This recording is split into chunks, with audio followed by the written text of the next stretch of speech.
नमस्कार साथियों, नमस्कार। और साथियों, आज मैं आपको एक बहुत अच्छी जानकारी यानी एक बहुत अच्छी कहानी सुनाने वाला हूं।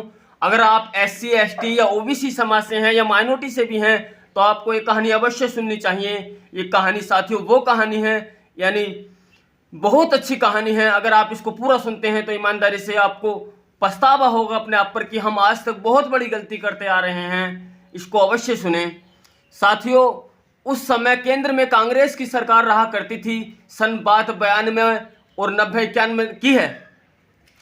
तो साथियों, उस समय हम जो गांव में रहा करते थे तो गांव में कोई रास्ता नहीं था, यानी ऊंचे नीचे रास्ते हुआ करते थे। और बरसात के मौसम में इतना पानी भर जाया करता था कि पता नहीं चलता था कि रास्ते कहां से कहां को जा रहे हैं। और उस समय साथियों हम लोग उत्तर प्रदेश से हैं और उत्तर प्रदेश में माफिया बहुत सारे पला करते थे और साथियों जिम्मेदारों की चला करती थी। और ये SC ST और OBC समाज के लोग जो हैं इनको कोई न्याय नहीं मिलता था, इनके साथ कोई भी शोषण कर दिया करता था, मगर इनके लिए कोई सुख सुविधा नहीं थी, न इनका कोई हितैषी था। आज तो ये लोग SC ST और OBC के हितैषी बन रहे हैं। और साथियों, उस समय जब रास्ते अच्छे नहीं हुआ करते थे तो साथियों न तो गांव से शहर को रास्ते जाते थे और गांव में लोगों के कच्चे घर हुआ करते थे, अच्छे घर नहीं हुआ करते थे। पैसा लोगों के पास इतना नहीं था, लोगों के पास साबुन शैम्पू खरीदने के लिए पैसा नहीं था।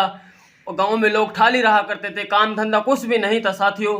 लोग बेरोजगार ज़्यादा थे और बेरोजगार होने के कारण लोग तरक्की नहीं कर रहे थे। तो साथियों, उस समय मान्यवर श्री काशीराम जी और बहन मायावती जी जब दोनों एक साथ आते हैं और राजनीति में आ जाते हैं तो साथियों उत्तर प्रदेश की दशा बदल जाती है। जहां गरीबों की, शोषित पीड़ित वंचितों की, SC ST OBC की सुनवाई नहीं होती थी, उनको रोजगार नहीं मिलता था साथियों, वहीं जब ये लोग दोनों बहन जी और मान्यवर काशीराम जी आवाज उठाते इन लोगों के लिए तो साथियों इन लोगों की थोड़ा सुनवाई होना शुरू हो गई। और ये लोग इनसे हमारे समाज के SC ST OBC समाज के लोग जुड़ना शुरू हो गए हैं। और जुड़ना शुरू क्या हो गए साथियों, एक बार तो सत्ता आ गई इनकी। और जब पहले 1 महीने को सत्ता आई तो बहन जी ने ऑर्डर कर दिया, बहन जी जानती थी और मान्यवर काशीराम जी भी दोनों एक ही थे। तो साथियों उन्होंने ऑर्डर किया कि थानों को कि ऐसा कोई गरीब व्यक्ति न रह जाए, चाहे वो कोई सी भी जाति का क्यों ना हो, कि जिसकी थाने में सुनवाई ना हो। अगर थाने में कोई गरीब रिपोर्ट करने आता है तो उसकी सुनवाई हो, उस पर कार्रवाई हो। तो साथियों ये काम होना शुरू हो गया। और साथियों गांव में ईमानदारी से बिजली भी नहीं हुआ करती थी। कसम से कह रहा हूं मैं इस बात को कि गांव में किसी प्रकार की सुख सुविधाएं ढंग की थी ही नहीं। और साथियों फिर ऐसे ही हमारा समाज SC ST और OBC और माइनॉरिटी समाज के लोग बहन जी से और मान्यवर काशीराम जी से जुड़ते चले गए। और जब जुड़ते चले गए तो साथियों सरकार बन गई बहुजनों की, इन्हीं SC ST OBC समाज के लोगों की जब सरकार बन गई तो साथियों जो इनको पास नहीं बैठने देते थे, आज ईमानदारी से आज वो लोग बैठने को कहते हैं। और जब बहन जी की सरकार बन गई तो गांव में जो जर्जर रास्ते हुआ करते थे, जहां खासकर SC ST और OBC समाज के लोग रहते थे साथियों, उन गांवों को बहन जी ने CC रोड दिया। उस गांव में बहन जी ने लाइटें खिंचवाई, ऊंची ऊंची लाइटें दी साथियों, जिसकी कीमत कम से कम 30-35 हज़ार है। बार बार मुझे यही कहना पड़ता है क्योंकि आज जो हम देख रहे हैं, वर्तमान में जो स्थिति देख रहे हैं, केवल यहाँ लोगों को मूर्ख बनाया जाता है, काम धंधा कुछ नहीं दिखाया जाता है, कुछ विकास नहीं दिखाया जाता है, बल्कि इन समाजों का फिर से शोषण होता है, इनों के साथ अत्याचार होता है साथियों। और जब बहन जी की सरकार बनी, बहन जी ने यानी गांव से शहर को रास्ते जोड़ने का काम माननीय काशीराम जी ने और बहन जी ने किया। गाँव में भले ही केंद्र में कांग्रेस की सरकार चल रही थी तो साथियों उत्तर प्रदेश में जो बिजली मांगने का काम और मनरेगा जो काम, ये मनरेगा जो चलता है उत्तर प्रदेश पूरे देश में, यानी मनरेगा को उत्तर प्रदेश में लाने का काम बहन जी ने किया साथियों। बहन जी और मान्यवर काशीराम जी जानते थे कि हमारा जो समाज है SC ST OBC ये गरीब है, कमज़ोर है साथियों। उन्होंने इसके यानी बहुजन समाज के लिए मान्यवर काशीराम जी ने और बहन जी ने बहुत सारी योजनाएं चलाई। और बहुत सारी योजनाएं चलाने के बाद, बहुत सारे विद्यालय बनाने के बाद, बहुत सारे विश्वविद्यालय बनाने के बाद साथियों बहन जी ने सोचा कि हमारा जो ये समाज है ईमानदारी से इसको मुफ्त में पढ़ाया जाए, इसको फ्री में पढ़ाया जाए साथियों। और साथियों परेशानी तो जब हो जाती है जब बहन जी ने यानी और बहन जी की जब सरकार थी तो साथियों गांव में SDM DM आया करते थे, मंगल दिवस लगता था साथियों। आज तो कुछ भी नहीं रहा। और बहन जी की सरकार साथियों जब थी तो एक बार यानी किसान हमारे ज़्यादातर जाट गुजर ये ठाकुर इस समाज के लोग होते हैं, त्यागी पंडित समाज के लोग होते हैं। तो साथियों ये लोग गन्ना बोया करते थे। तो साथियों बहन जी ने इन्हों के जब साथियों इन्होंने आंदोलन करने की सोची, बहन जी की सरकार थी कि गन्ने का दाम बढ़ाओ, तो बहन जी ने सोचा साथियों कि ये सब लोग तो हमारे ही हैं, इन्हों से हमारी सरकार बनी है। तो उन्होंने कहा आप प्रदर्शन मत करिए, आप सीधा घर जाइए, आप अपने घर भी नहीं पहुंच पाएंगे और पता चलेगा गन्ने का रेट बढ़ गया है। तो साथियों बिल्कुल ठीक वही हुआ, यानी किसान अपने घर नहीं पहुंच सके और गन्ने का दाम बढ़ गया।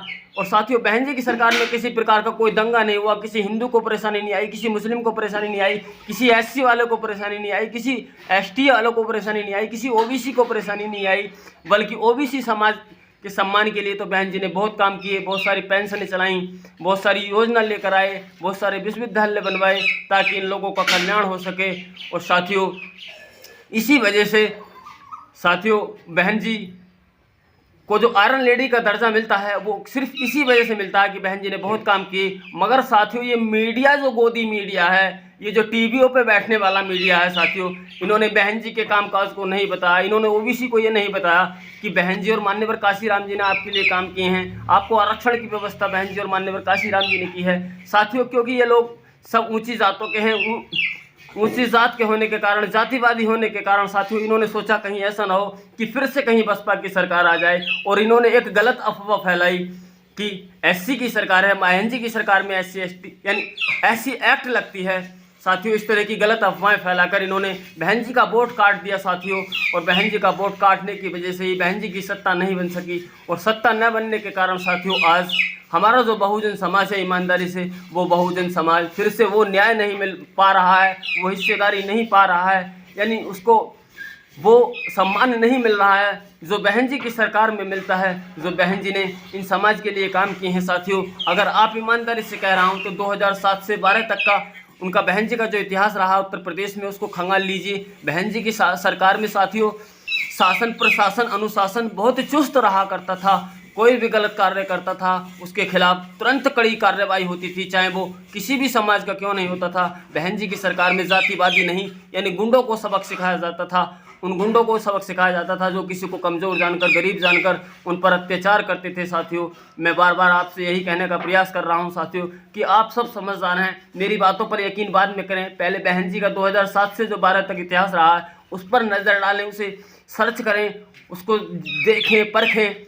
अगर आपको हाँ हकीकत में लगता है कि बहन जी का शासन ईमानदारी से सुखदायी रहा है सभी समाजों के लिए, और बहन जी तो नारा भी लगाते हैं कि सर्वजन हिताय सर्वजन सुखाय, और सर्वजन हिताय सर्वजन सुखाय पर चलने वाली बीएसपी आज सत्ता में नहीं आ रही है, ये कमी साथियों बहन जी की नहीं है। बहन जी ने तो हमारे समाज के लिए काम किए हैं, ये सब कमी मनुवादी मीडिया की है जो बहन जी के कामकाजों को नहीं दिखाता बल्कि बहन जी के खिलाफ गलत अफवाहें दिखाता है। बहन जी ने बीसी समाज के महापुरुषों के लिए बहुत सारे काम किए, उनके लिए स्मारक बनवाए, विश्वविद्यालय खुलवाए, पर साथियों क्या बीजेपी ने या सपा ने या कांग्रेस ने कभी ऐसा किया? ओबीसी समाज का को मान सम्मान दिया या इनके लोगों को कदर, इनके लोगों की कदर की? कभी नहीं की साथियों। ये लोग हमको केवल झूठ बोलकर मूर्ख बनाते हैं, और जब से बीजेपी आई है ईमानदारी से देश हमारा काफ़ी पीछे हो चुका है तरक्की के मामले में, पैसे के मामले में।